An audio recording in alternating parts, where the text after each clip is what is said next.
Hoy por la mañana meditábamos nuevamente en esa porción de la Escritura donde está el versículo de Juan 3:16 y los versículos sucesivos. Y uno de los temas que allí mencionábamos era el tema del amor. Y todos los que hemos experimentado la salvación y el perdón de nuestros pecados en Cristo Jesús, sabemos que Dios nos ama y comprobamos que Dios nos ama en nuestro diario vivir. Dios amó al mundo que dio a su Hijo unigénito para que todo aquel que en Él cree no se pierda, mas tenga vida eterna. Y porque Dios nos ama, decide alumbrarnos, y como meditábamos también hoy en la mañana, aquellos que están en tinieblas y no quieren que sus obras malas sean reprendidas, no vienen a la luz, no quieren venir a Jesús, porque si vienen a la luz van a ver sus manchas y su contaminación y van a ser expuestos ante la necesidad de un Salvador. Pero aquellos que vienen, y vamos a tomar esto como figura, a la iglesia y vienen a escuchar la palabra de Dios, vienen a exponerse al mensaje de Dios, vienen a exponerse a la luz de Cristo, a no ser que haya otra causa o motivación, que las puede haber erróneas, ¿verdad? Simplemente guardar una apariencia o en algún caso alguien venir por obligación, pero si hay algo interior que lo está moviendo a usted a venir, es que quiere ser expuesto a la verdad de Dios y quiera Dios entonces llevarle en los pasos necesarios para que su vida y la vida de cada persona se amolde a lo que Dios nos exige en su palabra, pero principalmente venir a Cristo en arrepentimiento y en fe. Vamos a meditar hoy en otro tema de esta serie que ya casi va llegando a su final, que la titulamos a la serie La Iglesia que debemos ser. Y hemos hablado de varios temas y hoy nos toca considerar una iglesia que ama, una iglesia que ama. Dijimos que teníamos que ser una iglesia que aprende de la palabra, una iglesia que ora, una iglesia que se sacrifica. Hemos meditado ya en varios temas. Ahora vamos a meditar en una iglesia que ama. Acompáñenme por favor a San Juan, capítulo 13.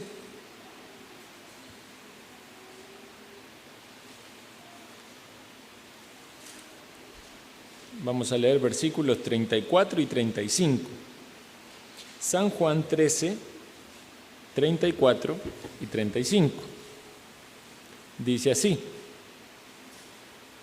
Un mandamiento nuevo os doy, que os améis unos a otros como yo os he amado, que también os améis unos a otros. En esto conocerán todos que sois mis discípulos, si tuviereis amor los unos por los otros. Una pregunta que tenemos que hacernos cuando los discípulos oyeron estas palabras del Señor Jesús hablando de un nuevo mandamiento. ¿Cuál era la expectativa que ellos tenían de ese nuevo mandamiento? Bueno, no sabemos, ¿verdad?, qué habrán pensado, cuál va a ser este nuevo mandamiento. Pero escucharon que este nuevo mandamiento tenía que ver con el amor. Cuando vamos al Antiguo Testamento y abrimos nuestras Biblias en Levítico, capítulo 19, versículo 18, vamos a encontrar este mandamiento. Dice así, Levítico 19, 18. Mis estatutos guardarás. No te vengarás, ni guardarás rencor a los hijos de tu pueblo, sino amarás a tu prójimo como a ti mismo. Yo, Jehová.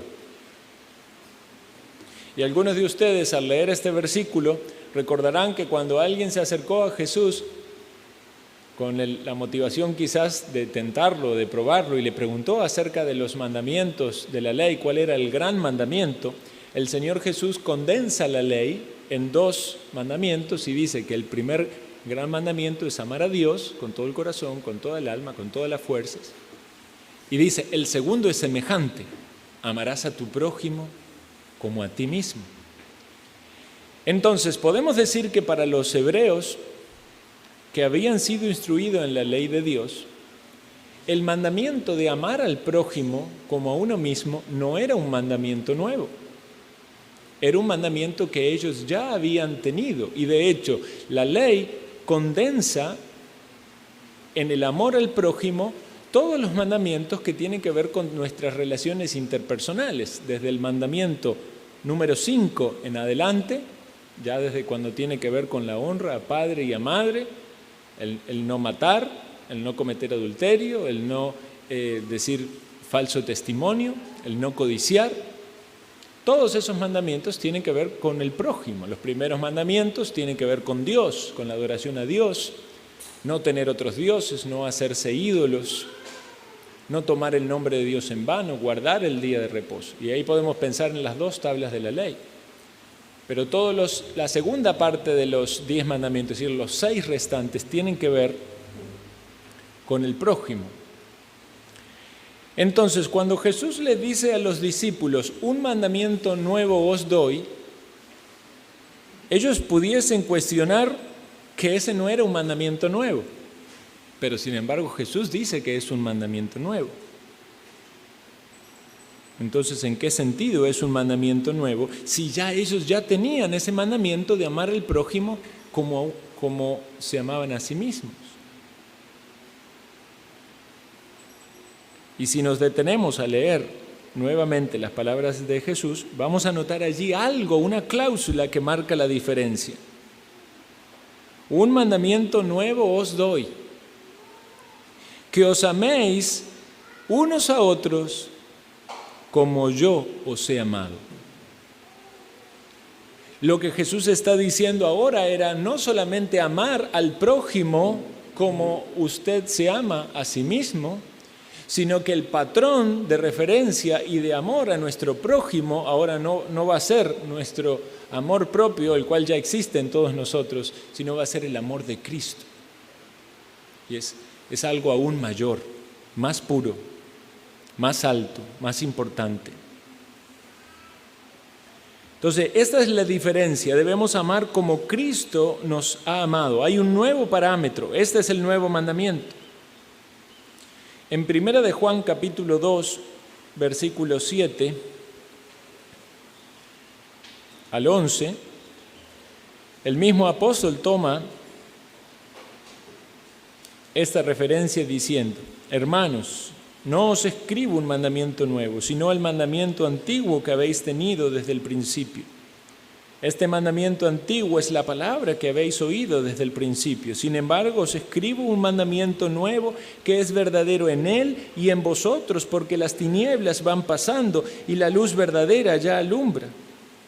El que dice que está en luz y aborrece a su hermano, está todavía en tinieblas. El que ama a su hermano permanece en la luz y en él no hay tropiezo. Pero el que aborrece a su hermano está en tinieblas y anda en tinieblas y no sabe a dónde va porque las tinieblas le han cegado los ojos. Lo que el apóstol Juan está haciendo en este texto, en estos versículos que acabamos de leer, era aplicar el mandamiento antiguo y el mandamiento nuevo en Cristo a la vida de la iglesia local. Porque es precisamente en ese contexto donde ha de manifestarse este amor que es el que Jesús ha hablado y ha manifestado. Un mandamiento nuevo que es verdadero en Él y en vosotros o en nosotros. ¿Quiénes? Los creyentes, la iglesia. Y está esta aclaración El que dice que está en luz y aborrece a su hermano, está todavía en tinieblas. Cuando hablamos de hermano, estamos entendiendo hermanos en la fe. Esa es la instrucción allí, ¿verdad? No hay que pensarlo como hermano de consanguinidad, sino hermanos en la fe. O sea, alguien está en el cuerpo de la iglesia local y dice que está en la luz, está pensando que es un creyente o reconociéndose alguien a quien la gracia de Dios le ha tocado. Pero sin embargo, en su vida práctica y en sus relaciones interpersonales, no ama a su hermano, es decir, no está amando a su prójimo, no está amando a la persona que comparte esa misma fe. Y entonces lo que Dios dice, esa persona está engañada, está en tinieblas. Piensa que puede tener el favor de Dios y la gracia de Dios, pero que esa gracia de Dios no va a impactar su vida y su forma de actuar con su prójimo. El que aborrece a su hermano está en tinieblas, anda en tinieblas y no sabe a dónde va porque las tinieblas le han cegado los ojos. Y este entonces es un gran indicador para algunas personas cuando tienen dudas acerca de su salvación, si efectivamente Dios ha hecho una obra de gracia en sus vidas o si todavía están muertos en sus delitos y pecados. Tiene que analizar en su interior, en sus pensamientos, en sus emociones y en sus actitudes para con los demás. Y si evidencia que hay odio, que hay aborrecimiento, que hay rechazo, que hay todas estas acciones o pensamientos que manifiestan los quebrantos de la segunda tabla de la ley, como una forma de vida, entonces lo que está manifestando es que aún no es un creyente.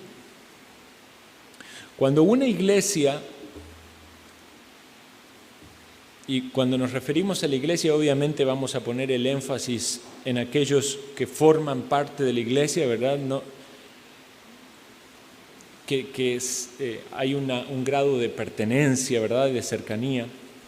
Cuando una iglesia posee un espíritu afectuoso, amable, mutuo, un amor, como lo expresa aquí la palabra, está honrando esta enseñanza del Señor Jesús del nuevo mandamiento. Y el amor va a ser sumamente importante para la iglesia local y no solo para las personas en lo individual. Todos queremos sentirnos amados, pero muchas veces esa demanda de sentirnos amados está basada en nuestro egoísmo, en el que queremos que nos traten bien, que nos sonrían, que nos regalen cosas, que hagan cosas por nosotros. Pero debemos ver el amor no solo como aquello de lo cual somos receptores, sino que hay un compromiso mutuo, es un vínculo. Y eso es lo que aparece en Efesios. Vamos a leer Efesios 4:1. El apóstol Pablo dice así: yo pues, preso en el Señor, os ruego que andéis como es digno de la vocación con que fuisteis llamados. Instruyendo a la iglesia en Efesios 4:1. Leemos el 2. ¿Cómo andan los creyentes de acuerdo a esta vocación? Con toda humildad y mansedumbre, soportándoos con paciencia los unos a los otros en amor. Soportándonos con paciencia los unos a los otros en amor, solícitos en guardar la unidad del Espíritu en el vínculo de la paz. Y hay otro texto donde habla del amor como el vínculo. Entonces, el amor, hermanos, no es solamente una emoción. Hace poco tocamos también eso en un sermón. No es una cuestión nada más de afecto, sino que es un compromiso puesto en evidencia, en acciones. Obviamente pueden estar involucrados allí los sentimientos, pero que hay que fomentarlo, hay que acrecentarlo y hay que conservarlo. Eso es lo que debe verse en una iglesia que ama con el amor de Cristo. para que conozcan las personas que sois mis discípulos. No puedes llegar a una iglesia o estar cierto tiempo en la asistencia en una iglesia y empezar a observar las relaciones interpersonales y notar una gran frialdad y desinterés y apatía. Y entonces no hay allí un testimonio claro de que esa iglesia ha comprendido y ha trabajado y ha velado para que ese amor que Cristo le ha instruido sea parte de esa práctica cotidiana. Y es muy probable que una iglesia que está envuelta o que está involucrada en servicios llegue a ser una iglesia que ama, más que una iglesia en la cual solamente podemos decir mantiene una membresía estática. Aquí hemos hecho en esta iglesia varias enseñanzas con relación al tema de la membresía.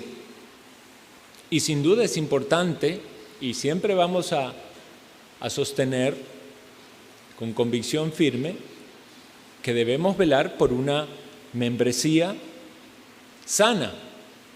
O sea, no cualquier persona que llega a la iglesia ya le decimos, hermanito, usted es un miembro, ¿no? Le decimos a las personas, vengan, asistan a la iglesia durante cierto tiempo, conozcan la iglesia, conozcan los hermanos, conozcan la doctrina. Cuando deseen solicitar la membresía, se unen a la membresía. También la iglesia debe conocer a aquellos que vienen, porque la iglesia debe ver si hay fruto en esa vida, en esa persona, de alguien que es de Cristo, que se ha arrepentido de sus pecados, que ha entendido el Evangelio, que profesa conocer y servir al Señor. Pero puede haber una lista de miembros y miembros que no están involucrados y que están descansando y que están en la lista de miembros. Y eso no es suficiente para que sea una iglesia que ame. Tienen que ser personas que entienden que ese compromiso de la membresía les lleva al cumplimiento del mandamiento del Señor de manifestar el amor los unos por los otros. Cuando una iglesia entonces posee ese amor afectuoso, va a honrar a Dios y va a involucrarse en servicios. ¿Por qué? Porque los servicios con un propósito específico dan la oportunidad para que se desarrollen vínculos profundos donde el amor es manifestado. Una iglesia puede estar llena de actividades y aún así no tener servicio. Porque las actividades fácilmente, digamos, las pueden hacer 2 o 3 personas. Pero entonces hay una gran cantidad de espectadores y se pueden hacer un montón de paseos, se pueden hacer excursiones, se pueden hacer campamentos, reuniones muchas, pero no hay servicio. Pero cuando hay un servicio hay una meta que alcanzar, hay un propósito que lograr. Y puede ser que el servicio implique la actividad, pero hay algo más que la actividad en sí mismo, hay un objetivo en común. Y esa comunión en el servicio, donde las personas se unen con un propósito de hacer algo que implica buenas obras, algo que implica el evangelismo, algo que implica la edificación, algo que implica el socorrernos, el ayudarnos unos a otros, entonces se dan las oportunidades para que haya comunión y para que haya manifestaciones de amor. Y es cierto que todos tenemos muchas responsabilidades por las cuales de lunes a sábado pasamos muy ocupados. Algunas personas dicen, con costo tengo tiempo para la familia, pero es difícil pensar en esta idea de una iglesia que ame, donde solamente veo a mis hermanos en la reunión y no tengo ningún tipo de vínculo, de oportunidad de compartir y de hacer algo en conjunto para servir a otros. Entonces, en la comunión, en el servicio, va a haber oportunidades para que se creen esos lazos fraternales en los que se manifiesta el amor.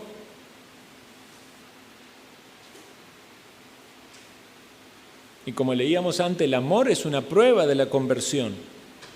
Y el servicio es una prueba de que esa persona está doblegando su egoísmo y su orgullo para buscar el beneficio de otro.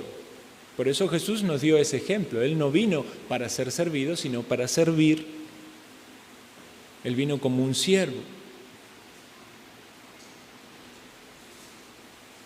Entonces, si vemos estas dos características del amor y un servicio desinteresado, posiblemente estamos viendo un creyente en acción.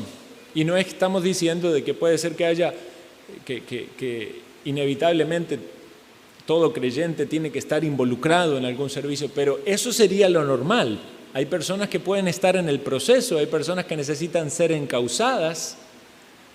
Hay gente que todavía no pertenece ni tan solo siquiera a una iglesia local y tampoco puede tener grandes aspiraciones de servicio. Está en otra etapa, en una transición donde debe comprender el Evangelio, manifestar fruto. Pero naturalmente el creyente va a servir y va a amar. Y si no hay servicio y no hay amor, debe haber dudas acerca de la obra de gracia de Dios en tal persona. Esta palabra en el Nuevo Testamento a la que nos referimos, amor, es la palabra Filadelfia. Aquí hay un pueblo, ¿verdad? Una ciudad, Filadelfia. Amor fraternal, un amor que debe ser cultivado. Deben eliminarse todas las divisiones, los celos, los conflictos, si queremos que este amor florezca.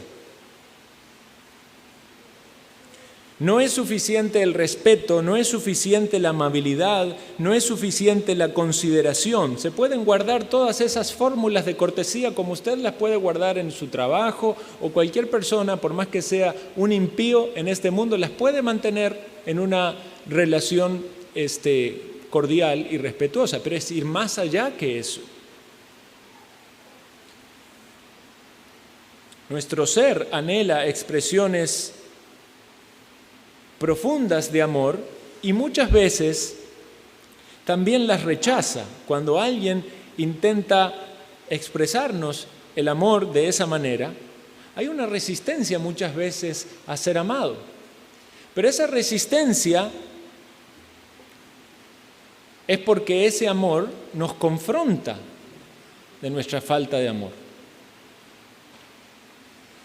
A veces las personas no quieren recibir mucho interés en su propia vida cuando va encauzado en la dirección de Cristo. Si es tan solo que le van a dar cosas materiales o beneficios terrenales, sí, pero cuando usted se acerca a otra persona para amarlo con la verdad de Cristo, lo cual implica querer el bienestar de la persona, ayudarle en su crecimiento, marcar sus debilidades o sus pecados, ahí las personas más bien van a marcar un rechazo. Pero el creyente va a considerar la bendición que es ser amado por alguien que tiene el verdadero amor. Fieles son las heridas del que ama. Usted tiene que recibir el verdadero amor, no el amor falso, no el hipócrita, el que le dice, ay, qué bien que está todo, qué buena persona que sos, qué excelente. Y no está diciendo ni pensando coherentemente y fríamente en el bienestar espiritual, solo diciendo palabras lisonjeras,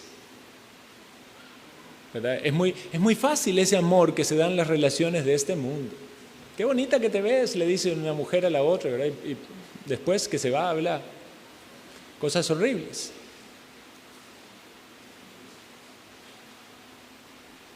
El amor que debemos anhelar es el amor que nos ama según Cristo, no que chinea nuestro ego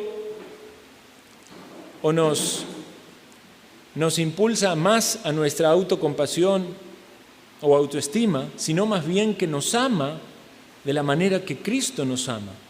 Nosotros tenemos que aprender a amar de esa manera. Y el Señor demanda esta profundidad en este amor y se requiere una persistencia en esa búsqueda. Y esta palabra está relacionada a la idea del vínculo de parentesco, de la familia. Hoy hablábamos en la mañana de la familia y hablábamos de las relaciones que hay en la familia y las responsabilidades que cada uno tiene, el esposo, la esposa, los hijos. ¿Cómo se ha de manifestar el amor en una familia. No es solamente hacer sentir bien a la otra persona, es cumpliendo lo que Dios ha determinado para una familia. Es así que el esposo va a amar a su esposa, cumpliendo su rol de esposo, la esposa con su esposo, los padres con los hijos. Un padre que le da a los hijos todo lo que ellos quieren, piden confite y le da confite, pide chocolate y le da chocolate, ¿verdad? Ese padre no ama a su hijo si siempre está transgrediendo los límites de lo que va a ser bueno para ese niño. Ahora, no está mal un confite y un chocolate, pero uno sabe que eso no debe ser la base de su alimentación. No están mal los regalos, pero darle todos los regalos no va a hacer al niño una mejor persona. Entonces tenemos que aprender a amar en el entendimiento de lo que son nuestros roles y nuestras responsabilidades y un compromiso. En una familia, aun cuando haya alguien que actúa mal el uno con el otro, aquellos que tienen el amor de Dios no van a renunciar a su compromiso de amarle. Digamos, si usted tiene a veces los hijos dicen cosas muy ofensivas, ¿verdad? Yo no te quiero, ¿verdad? Dicen, quizás en un berrinche o algo así. ¿Y qué dice un padre o una madre a eso? Yo tampoco te quiero. Un padre no respondería así, ¿verdad? Yo siempre te voy a querer. Y debemos aplicar ese mismo principio de ese amor incondicional, ¿verdad? Y filial a la iglesia, al cuerpo de Cristo. O sea, siempre voy a querer a mi hermano y a mi hermana. Es verdad que muchas veces las relaciones no van a ser en el mismo grado de reciprocidad o no va a haber la misma posibilidad de relacionarse tanto con unos como con otros. De hecho, la membresía o el pertenecer a una iglesia nos pone dentro de un marco de compromiso.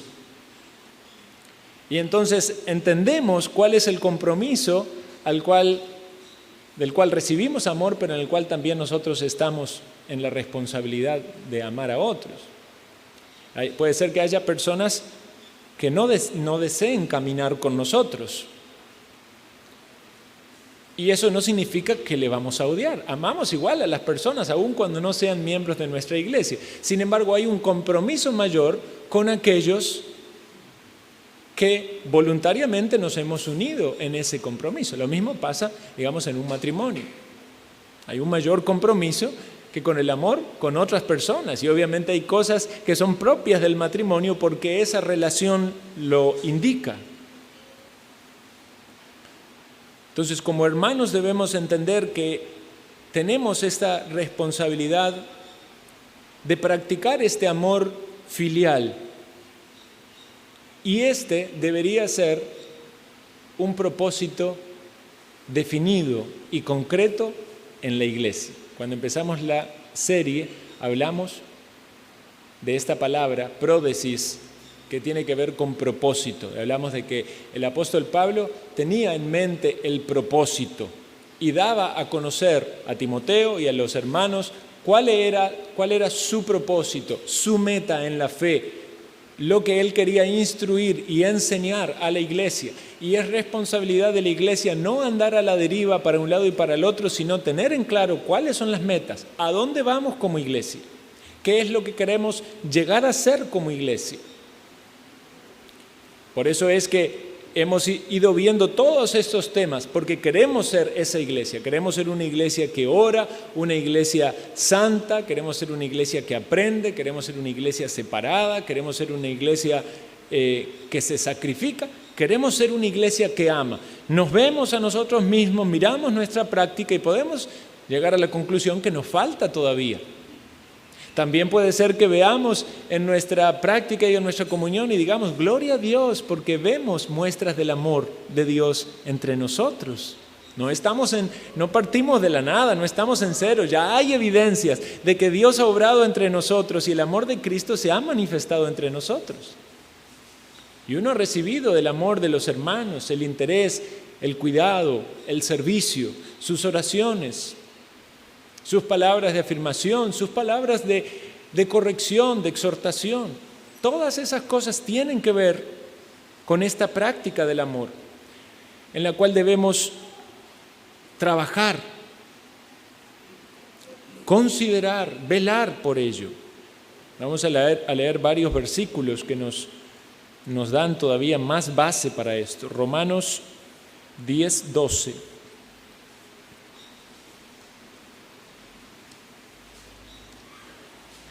Romanos 10, 12.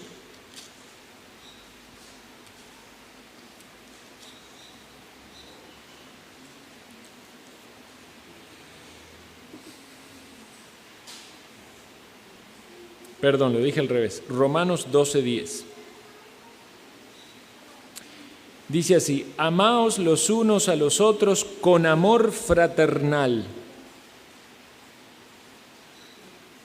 En cuanto a honra, prefiriéndoos los unos a los otros.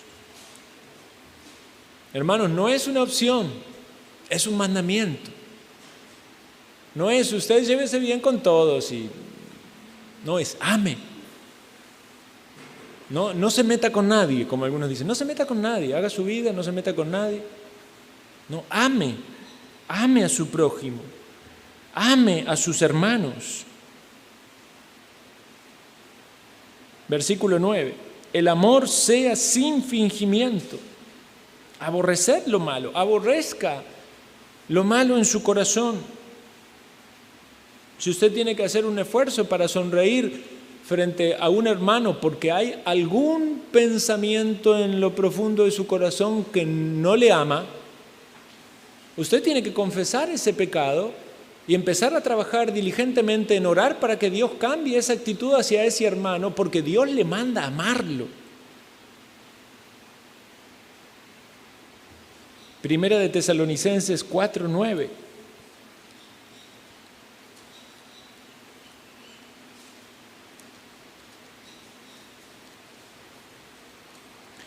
Primera de Tesalonicenses 4:9.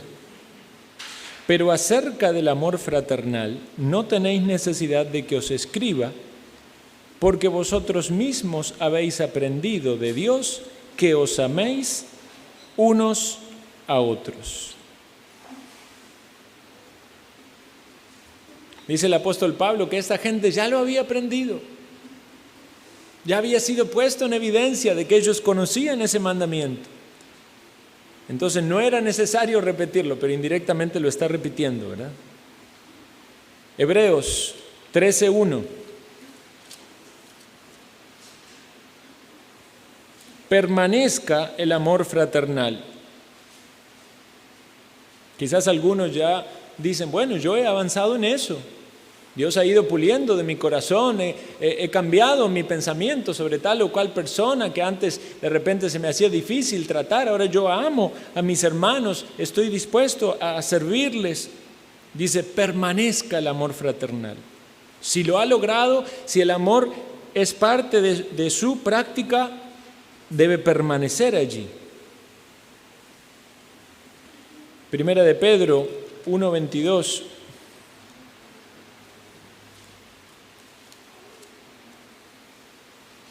Hablando de la obra de Cristo en nuestra salvación y posteriormente nuestro compromiso, dice,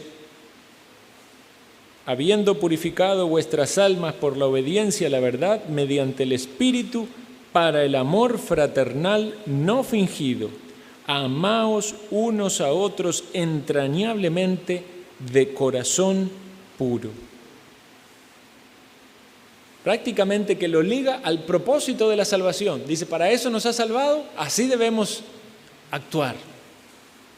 Con este amor fraternal de un corazón puro, de un corazón que Dios ha transformado.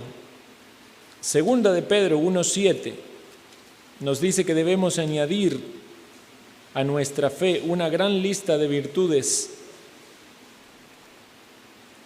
Segunda de Pedro 1:7 dice que debemos añadir, entre otras cosas, a la piedad afecto fraternal y al afecto fraternal amor. Casi que como la última allí en la lista, el último escalón de esa escalera, amor. Y recordemos que es un fruto del Espíritu Santo, no es algo que podemos fabricar nosotros en nuestras obras humanas. Por eso la razón vital para el cultivo de el amor entre los creyentes la da el Señor en su oración intercesora. Juan capítulo 17, versículo 21. San Juan 17, 21.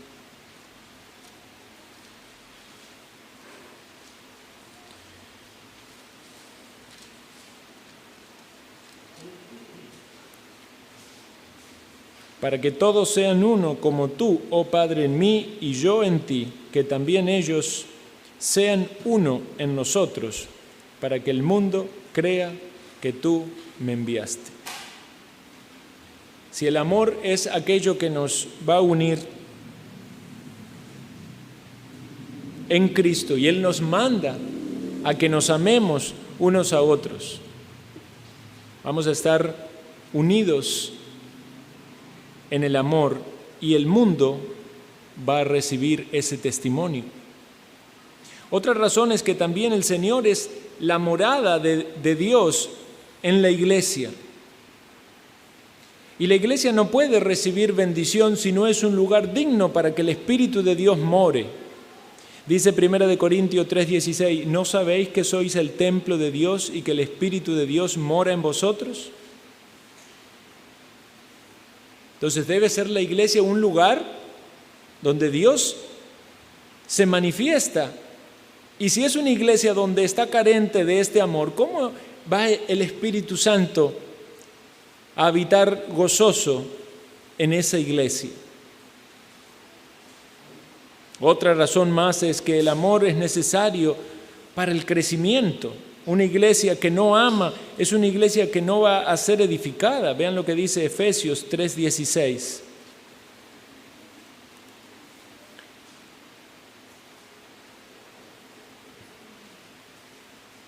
Perdón, 16 y 17. Para que os dé conforme a las riquezas de su gloria, ser fortalecidos con poder en el hombre interior por su Espíritu, para que habite Cristo por la fe en vuestros corazones, a fin de que arraigados y cimentados en amor, seáis plenamente capaces de comprender con todos los santos cuál sea la anchura, la longitud, la profundidad y la altura, y de conocer el amor de Cristo. Necesitamos el amor en nuestra vida de iglesia para poder crecer en amor.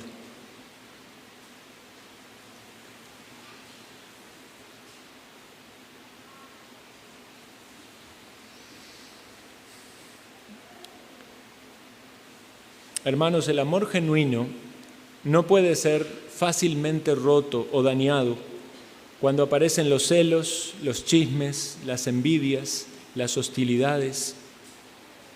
Y estas van a aparecer. Van a aparecer porque el diablo anda como león rugiente buscando a quien devorar y porque quiere exasperar nuestra débil carne y provocar que entre nosotros haya celos, separaciones, divisiones. Quiere romper la unidad de la iglesia. Si el diablo sabe que si rompe la unidad de la iglesia, ya el amor deja de fluir. Pero si hay un amor fraternal, como Dios lo manda en su palabra, aun cuando vengan esas tentaciones o cuando haya algún tropiezo, el mismo amor, dice la Escritura, cubrirá multitud de pecados.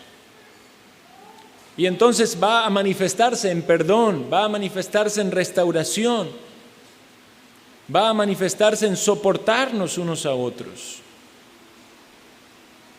En algunas iglesias pasa que hay un grupo, un puñado de creyentes verdaderos que desean servir al Señor, pero están en medio de un grupo de personas que no evidencian ningún tipo de fruto de conversión. Y es muy difícil para aquellos que son verdaderos creyentes poder florecer fructificar y traer un cambio en esa iglesia cuando están rodeados de tantas personas que no han experimentado el amor verdadero. Solo el Evangelio de Dios puede transformar esas vidas. Y entendamos esto: el amor real solo puede existir en una persona convertida. Por eso es tan importante que en la iglesia velemos para que aquellos que se unen a la iglesia local sean verdaderos convertidos, sean piedras vivas. Porque queremos ser una iglesia que ame, pero si la iglesia está compuesta de personas que no han sido convertidas y no han experimentado el amor verdadero, le estamos pidiendo un fruto que no pueden dar. Por eso la iglesia debe ir con pausa, con freno a la hora de añadir personas a la membresía, pero debemos predicar el Evangelio, porque es el Evangelio lo que hace que una persona muerta en sus delitos y pecados sea transformada en un hijo de Dios.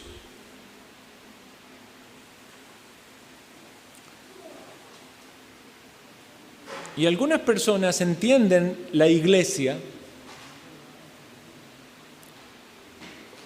Si hiciéramos el comparativo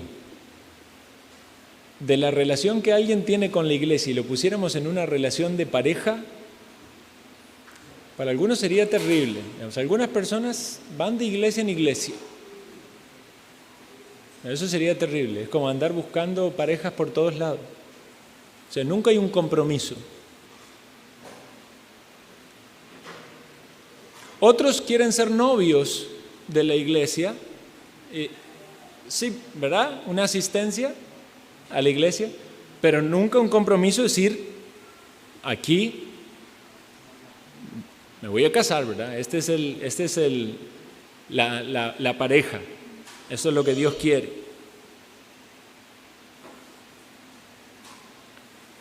Cuando alguien se une a una iglesia local, toma ese compromiso delante de Dios. Y obviamente el compromiso es con Dios primeramente, pero también con sus hermanos. Le estamos diciendo a los otros: yo voy a ser fiel a Dios, y por ser fiel a Dios voy a ser también fiel a mis hermanos, en lo que implica ser miembro de una iglesia local. Y por eso muchos tienen miedo de unirse a una iglesia local, pero aquel que entiende cuál es la demanda de Dios, dice: esto es lo que Dios quiere para mí. Él le aconseja y le dice: pero ¿cómo ya? 5 años de novio, cásese, sea responsable. Ame a esa mujer para toda la vida. Es una comparación, ¿verdad? Pero ¿cómo valoramos el compromiso en una cosa pero no en otra? Y si usted se ha unido, entonces considere las responsabilidades de Dios dentro de esta relación de compromiso. Quiero finalizar con una serie de consejos prácticos que el pastor Peter Master dice en su libro acerca de la iglesia que ama. Él da una lista de 15 consejos prácticos que creo que pueden ser útiles para nosotros.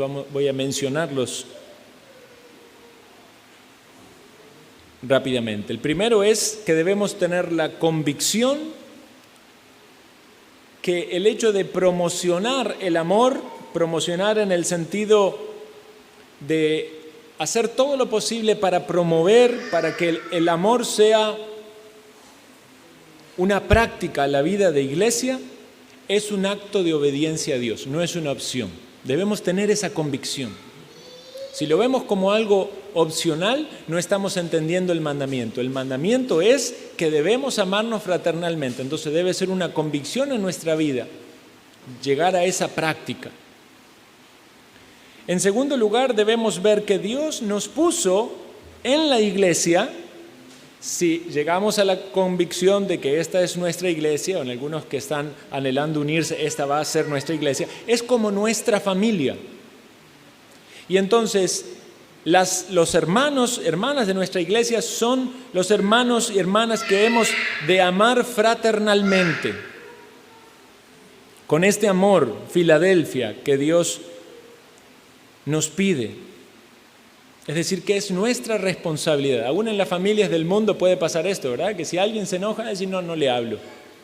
¿Y qué pasa en su casa? Le dice usted a alguien del mundo, no, con mi hermano no me hablo hace 2 meses. Eso no pasa en una familia cristiana, ¿verdad? ¿O qué pasa que usted se lleva tan mal con su hija, con su hijo? No, en una familia cristiana se manifiesta el perdón, el soportarse, el arrepentimiento. Si alguien ofende, va a reconocer sus pecados. Si la otra persona es ofendida, va a perdonar. Porque nadie puede decir que ha sido lavado de sus pecados por el perdón de Cristo si no puede practicar el perdón para con sus seres queridos. Y lo mismo va llevado a la iglesia. Por eso en la iglesia, si hay problemas interpersonales, es necesario que eso se frene y se resuelva. La Biblia nos dice, no traigas tu ofrenda al altar. Ve y reconcíliate primero con tu hermano. Por eso en una iglesia, si 2 personas no se pueden poner de acuerdo, se llaman a testigos. Y si llaman a los testigos y no se pueden poner de acuerdo, van ante la iglesia. Y obviamente en un proceso disciplinario guiado por los pastores, cuando hay una causa válida, bíblica, que una persona no se arrepiente de su propio pecado. O sea, la causa de disciplina en una iglesia es que alguien no está dispuesto a arrepentirse de su pecado. Cuando una persona no está dispuesta a arrepentirse de su pecado, está negando la fe que un día dijo tener, de que se arrepentía de sus pecados para creer en Cristo. Entonces, si alguien no se arrepiente de un pecado notorio, marcado, es ahí que la iglesia lo separa, porque está dando frutos de no ser un hijo de Dios. En muchas iglesias las disciplinas son motivo de una falta de amor y es simplemente caer con todo el juicio, ¿verdad? Y el peso de la ley, y más bien mostrar una falta de restauración. La idea no es quitar a alguien de la iglesia, la idea es guiar a esa persona a una relación correcta con Dios y con su prójimo, tal como Dios lo manda en su palabra.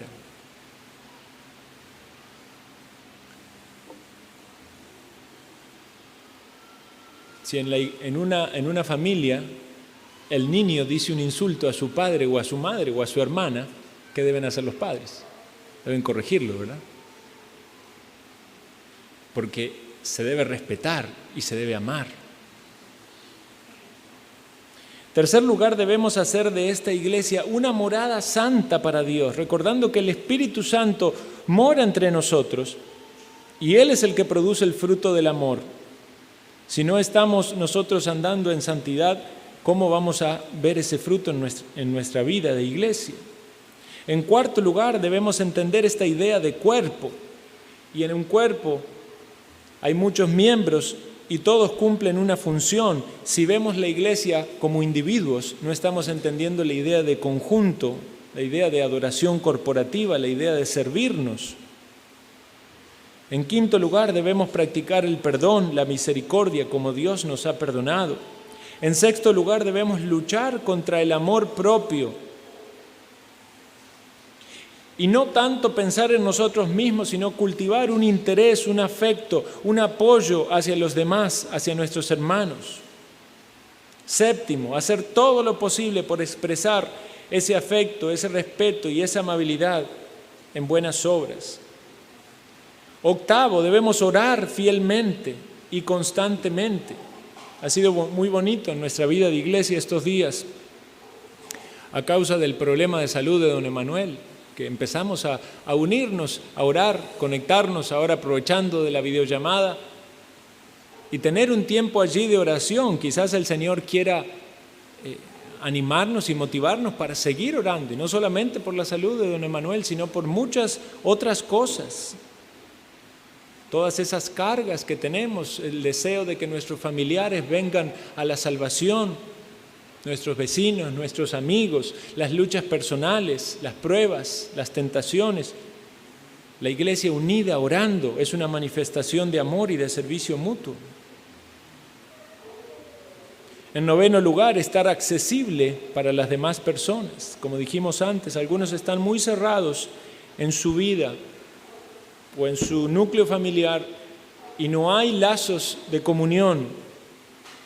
Entonces debemos estar abiertos, accesibles. Décimo, suprimir chismes, murmuraciones, guardar la unidad de la iglesia. Número 11, ser sensibles a la responsabilidad de guardarnos puros, porque si alguno de la iglesia abre la puerta a conductas o a vicios o a cosas que pudiesen ser un mal testimonio, eso va a perjudicar en el grupo de la iglesia, en el cuerpo local. Número 12, quitar de nuestra mente celos, envidias, amarguras, sospechas o cualquier cosa que haga desprestigiar a nuestros hermanos. Veamos allí la mano del enemigo y nuestra inclinación hacia el mal que puede abrir una grieta que luego lleve a emociones o acciones adversas hacia nuestros hermanos. Recordemos, el amor fraternal, cuando vengan pensamientos negativos acerca de nuestros hermanos, el amor fraternal. Número 13, ser imparciales en nuestras relaciones. Eso quiere decir estar abiertos a todos. A veces puede pasar dentro de una iglesia que se hace en grupos por afinidad, por amistad, y esto no puede en algún sentido completamente evitarse, porque inevitablemente vamos a tener personas con las cuales tenemos más afinidad, pero debemos evitar que eso llegue a una cuestión de que hay grupitos dentro de la iglesia. No, somos hermanos todos, somos una familia y queremos relacionarnos con todos, no solamente con un círculo. Queremos estar abiertos a todos, a la hospitalidad, a la amistad. Por eso hicimos también esas oportunidades de oración donde van cambiando, ¿verdad?, las parejas, y tiene usted oportunidad de conocer un nuevo hermano, una nueva hermana, interesarse por ellos, orar por ellos, conocer sus luchas, sus necesidades. Número 14, no abusar de las bondades, los afectos, los recursos o las dádivas que pueden llegar a darse en una iglesia local sin ofrecer nada a cambio. Porque muchas veces es posible que alguien diga: oh, qué bonita esa iglesia, vea cómo la gente ama, todos me invitan a comer, todos me dan regalos, todos se preocupan por mí. Y entonces, en una gran motivación egoísta, entonces es solamente recibir. ¿Nos debería eso motivar también a dar? El Señor nos ha amado y nos dio a su Hijo. Nosotros debemos dar al Señor de todo lo que Él nos da, y del mismo modo a nuestros hermanos. No es que lo hacemos, no es que damos para que nos den, porque damos desinteresadamente, pero queremos también ser recíprocos en toda demostración de afecto, de servicio, de amor, de que haya gratitud. En lugar número 15, apoyar todas las actividades de servicio de la iglesia, recordando que son oportunidades para manifestar el amor y procurar el avance del reino de Dios, ya sea el avance en crecimiento, en edificación en la iglesia local como tal, pero también la extensión del reino de Dios en la salvación de los perdidos. Y es ahí donde debemos pensar cómo el Señor puede utilizarnos, qué podemos hacer juntos, cuáles son nuestros dones, capacidades, talentos que podemos poner en los pies del Señor para, como iglesia, estar involucrados juntos en algún tipo de servicio donde el amor de Dios pueda ser manifestado. Puede parecer quizás algo abstracto, pero tenemos que buscar la manera de bajarlo a la práctica. Si Dios nos está consolidando en todas estas cosas y nos está poniendo la meta de a dónde debemos llegar como iglesia, y las tenemos ahí todas claras, pero nosotros no damos los pasos hacia esa meta. Esta distancia entre lo que debemos ser y en lo que somos, en algún momento va a generar una tensión conflictiva. Que la meta que nos coloca el Espíritu Santo allí sea nuestro estímulo para avanzar en esa dirección. Entonces debemos orar diciendo, Señor, ¿cómo vamos a servirte? ¿Qué vamos a hacer? ¿Cómo extenderemos el reino? ¿Cómo podremos crecer como iglesia? ¿Haciendo qué cosas? Y viendo que detrás de esas cosas no se transformen solamente en actividades, sino en un servicio donde el amor es manifestado, donde Cristo se pone en evidencia de que está en medio nuestro. Y cuando las gentes lleguen y vayan a escuchar el Evangelio, no solamente escuchen el Evangelio en su mensaje predicado, sino que vean y digan, ¿y por qué toda esta gente hace esto que están haciendo aquí? Porque Dios les ha salvado, porque han recibido el amor, porque han experimentado el amor, porque aman como Cristo nos amó. Quiera el Señor ayudarnos a avanzar en esta dirección. Oremos.